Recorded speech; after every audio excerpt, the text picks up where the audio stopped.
showing you my honey setup, and I am harvesting my honey with my homemade equipment.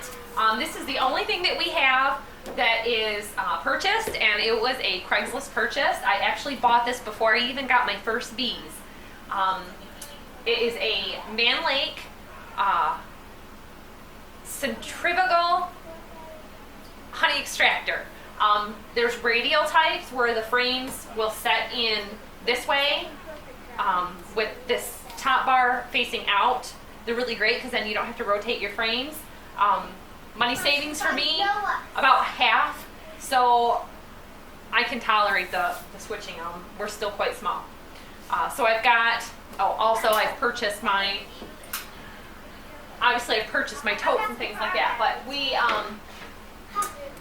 have the knife and we have the capping scratcher. So you can do this either way. If the frames are not drawn out high, you're going to have to use the scratcher. The scratcher does put more wax in your finished honey, so the filtering does take a little longer that way. I keep a restaurant bus tote close by so that I'm not getting honey everywhere. And when I'm done with my knife or my scratcher, sometimes I'll put it in here, but if the baby's around and I'm switching over to the extracting, then I put these up on the counter where she can't reach them. So, like you saw in the video of making the tank here, we're just going to put this up on its end, and with the hot knife, this one is not a hot knife, we're just starting out. This is our first year harvesting honey. Last year we left it all for the bees, so you know, this was maybe $20 or $30. You can benefit a lot, and you get a real nice cut from doing an upwards cut on the first bit. And you've got your wax here, so you can wipe that off on the bar here or on your frame. I prefer to wipe it on the bar so that your frames don't get all sticky as you're working. And I've heard of some people using like a bread knife or anything. These knives are offset, so that does help. But they are not a serrated knife. So when the honey is not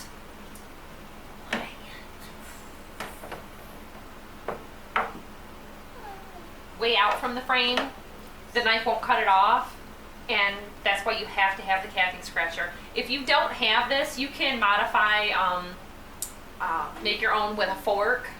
Where there's a will, there's a way, always. So when you do this, it just tears the wax right off. But you can go too deep, and then you end up with more wax in your uncapping tank.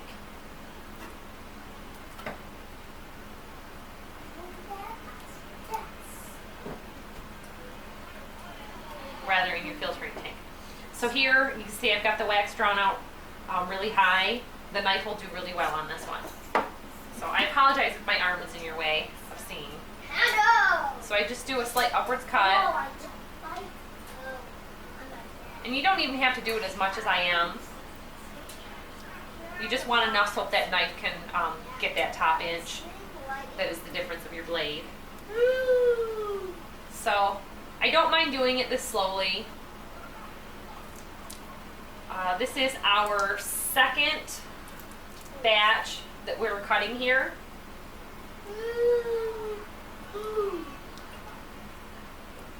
This does take a little bit of arm strength for getting through the wax.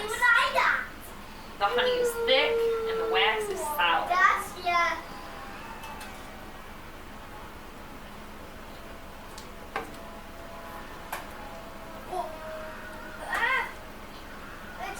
So now this frame is ready to go into the extractor. Now something to know, the bees build this on a slight angle, so whichever way you're going to spin, it'll come out easier if you're spinning it so that the wax is flinging downwards.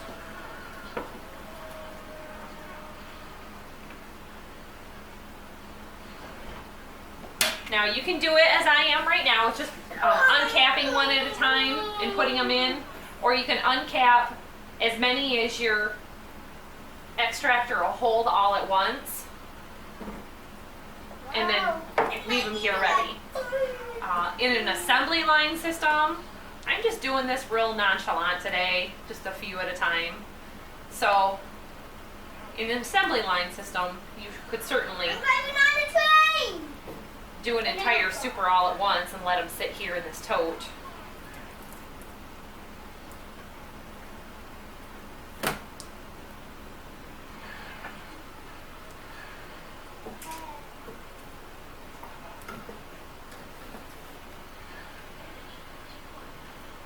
I was having a little trouble just now because I wasn't using my pivot point, so there was no pressure on my board, so it was wanting to slide. So I go back and I get anything that I've missed.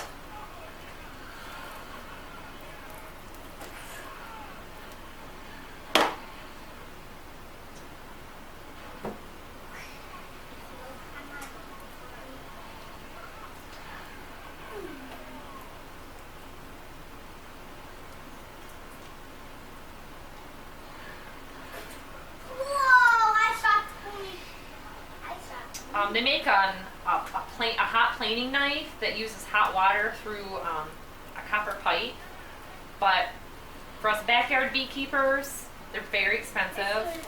I looked them up in the $300 range.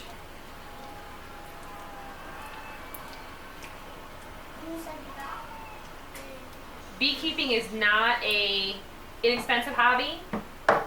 Just your wooden bee boxes and things like that can really add up. So, to keep things frugal, we're doing things just a few at a time. Now, you want to make sure that all your frames are going in the same direction so that you don't get off balance and have it shaking all over the place.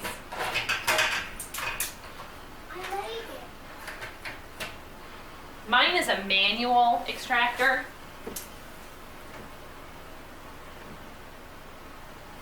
We like to do things whenever possible without electricity. And most preppers, realize that if electricity for any reason isn't going to be available,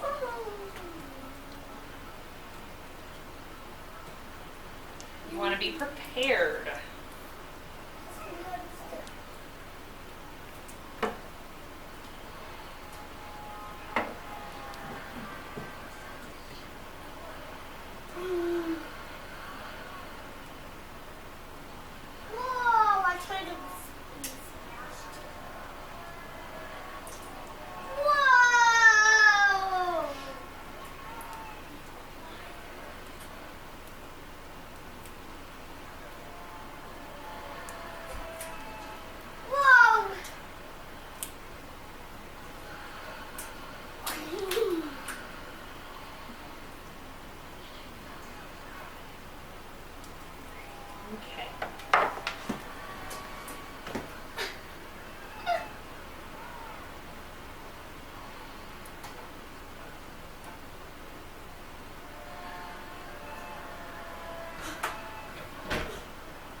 All right.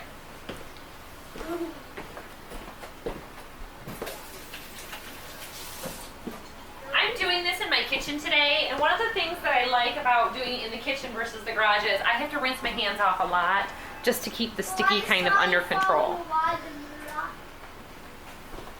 Now, when you're extracting and you're working with your buckets, you want to make sure that your honey gate is closed so that you don't start making a mess. As you can see here, I'm using the countertop so that we don't have the stand for this. This is our first harvesting, so I'm seeing how I like it. It's a little tall for me this way. The table's a little lower, but it's a family heirloom and I didn't want to scratch it up. Same for the counter, so I put a towel underneath it. A non-slip pad that you put for lining your cupboards would be really nice also. Even a rubber floor mat. So you can move this. I've got my bucket on the chair. You can move this out of the way however. Again, this is a manual extractor. Let me show you what this looks like inside of here. So here you have the inside of the extractor, and mine will hold 3 deeps, 3 mediums, or 6 shallows. And when you do the shallows, they go this way. Sorry about that. Okay. Now I've also got this on the edge of the counter so that our spigot, our honey gate, is coming off. So you get a little bit of a rocking motion. So I'm keeping one hand on it at all times. Now if this starts spinning hard, then you know that you need to open your honey gate and filter some honey through.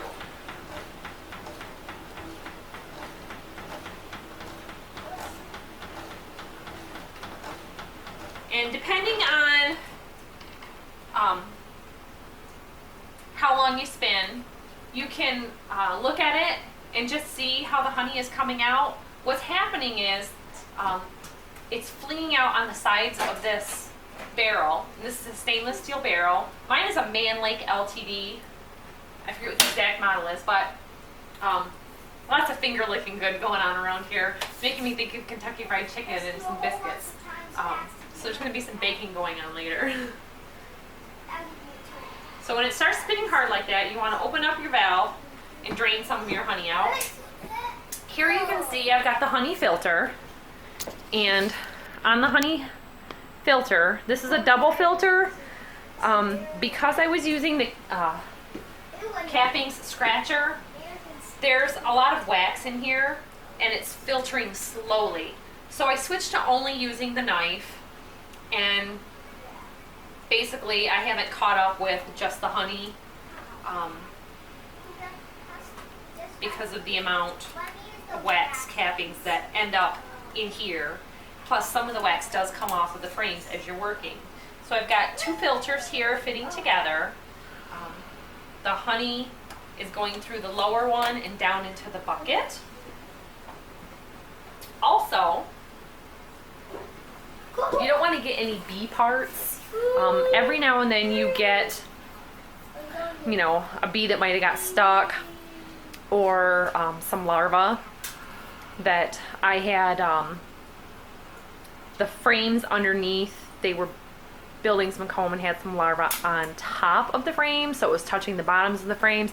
It's better to just knock that off and not end it up in your honey at all also. So that's the filtering. And then from the bee yard, let me show you this. I went to, you know, I'm big on Menards. I got these totes. It's back to school time, so they're having a lot of this kind of stuff. I'm getting my frames right out of the bee yard, right in these. And 9 fit nicely right across. You can see here, we have an escapee. Came back to the house with us.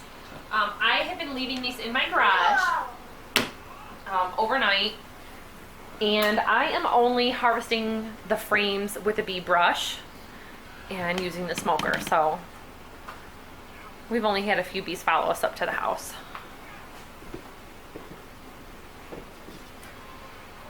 Okay, we've got a little more room on the bottom now, so I'm going to go ahead and shut this just to make sure that we don't have any overflow while I'm not watching and paying attention.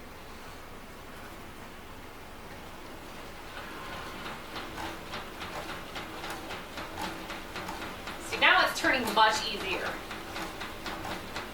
And if I was doing this with a motor, I wouldn't realize that that honey was accumulating at the bottom. Now these three particular frames here are quite full. They were much heavier than the others. And it's because I had a couple of 9-frame reducers on this particular super that they came off of. And they were from that original bee equipment that I had gotten, the green and the black bee supers. So here we are.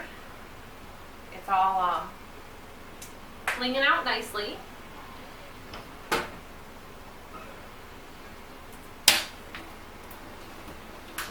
This is where the kids come in handy very nicely as they get older. And I think what we will do is get the legs for this. You can bolt it down to the floor or on a framework.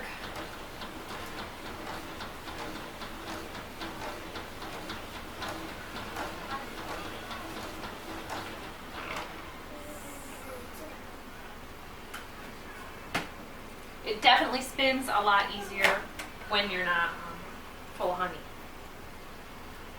So you can keep the valve open.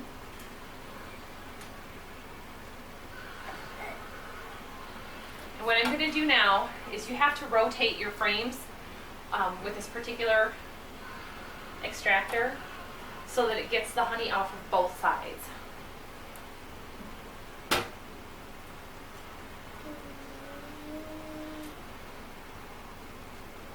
Now, some people prefer to just do end over end so that the honey is coming out, flinging from the bottom.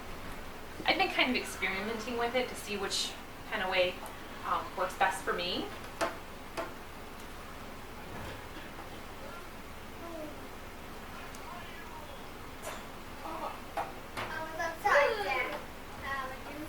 I can say I haven't really formed a solid opinion of it yet.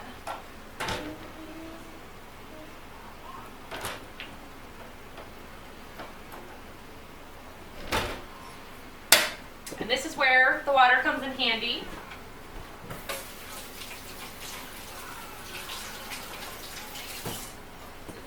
If you are doing this in your garage, I would just recommend having a bucket of very warm water available so that you can just keep rinsing your hands, rinsing the equipment as you need.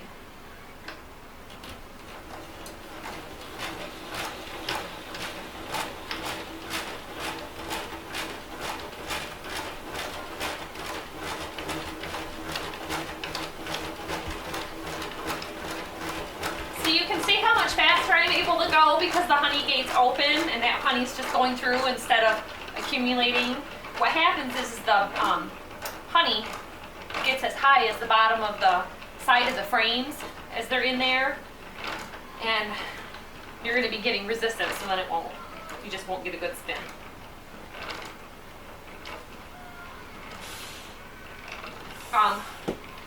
I said before, honey is 12 pounds per gallon, so this 5-gallon bucket can get pretty heavy, and the totes also. So if a 5-gallon bucket is too heavy for you, definitely you can get 3-gallon buckets online. A little harder to find in person in the stores. So I'm going to shut this. My strainer's pretty full. We're going to give this another spin. I've heard of some people doing this by hand for 5 minutes on one side. They really just need a good spin for a little while. If you saw the videos in the fall, we do our own cider with our cider press and the grinder for the apples we do by hand. This is a lot easier than that. Okay, so now we should be all flung out, yep. You can see here, it saves a lot of the wax. The bees can clean this right up. So what I do after I finish with this,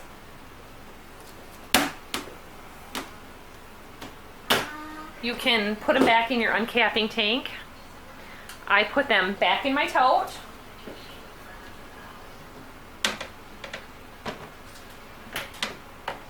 And then while I'm doing that, I just go ahead and get my next 3 ready.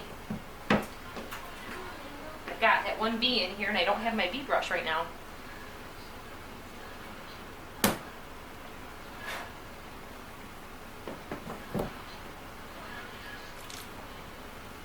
So see here, we've got this nice capped honey. That's when you know that your honey is ready, is because it's covered in wax.